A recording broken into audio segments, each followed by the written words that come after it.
Εκτεταμένα κρούσματα παραποίησης τεχνικών χαρακτηριστικών μεταχειρισμένων αυτοκινήτων διαπιστώνει ο συνήγορος του καταναλωτή. Στα στοιχεία που έχουν φτάσει στην εισαγγελία διαπιστώνεται ότι έχουν παραβιαστεί τα κοντέρ χιλιόμετρων. Λίγα λεπτά και το κοντέρ του αυτοκινήτου δείχνει λιγότερα χιλιόμετρα από αυτά που στην πραγματικότητα έχουν διανυθεί. Αυτοκίνητα, για παράδειγμα, που έχουν διανύσει 130.000 χιλιόμετρα, εντοπίζονται να πωλούνται σαν να έχουν διανύσει μόλις 60.000 χιλιόμετρα. Οι καταγγελίες στο συνήγορο του πολίτη καθημερινές. Έχουμε δει ότι υπάρχουν μεμονωμένα μεν κρούσματα, αλλά κρούσματα για τα οποία πρέπει να ενημερώνονται οι καταναλωτές για να αποφύγουν τυχόν παγίδες. Στο ρεπορτάζ του Star βλέπετε τον τρόπο με τον οποίο με ειδικά μηχανήματα κάποιος μπορεί να μειώσει τα χιλιόμετρα που έχει διανύσει το αυτοκίνητό του.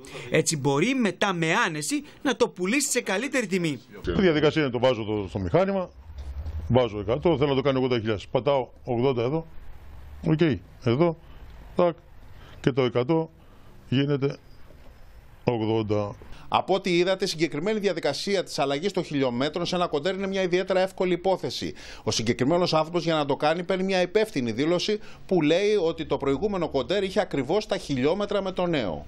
Οι καταναλωτές που αγοράσουν ένα μεταχειρισμένο αυτοκίνητο θα πρέπει να είναι ιδιαίτερα προσεκτικοί και θα πρέπει να εξετάσουν καλά την κατάσταση στην οποία βρίσκεται. Αν δεν υπάρχει βιβλίο του σέρβις ή αν δεν υπάρχουν συνεχείς εγγραφές ή εγγραφές χωρίς ταυτόσιμο γραφικό χαρακτήρα, είναι ένα στοιχείο το οποίο θα πρέπει να μας προβληματίσει. Βασικό είναι να το δώσουμε για έλεγχο και εξέταση από μηχανικό της δικής μας εμπιστοσύνης. Αν αγοράσουμε κάποιο αυτοκίνητο από το εξωτερικό, μπορούμε να ζητήσουμε και κάποια στοιχεία από το αρμόδιο τελωνείο. Αν τώρα κάποιος διαπιστώσει ότι αγόρασε αυτοκίνητο στο οποίο είχε πειραχθεί το κοντέρ και αυτό μπορεί να το αποδείξει με έγγραφα, τότε μπορεί να κινηθεί νομικά και να ζητήσει την επιστροφή των χρημάτων του ή έκπτωση στην αγορά του οχήματος.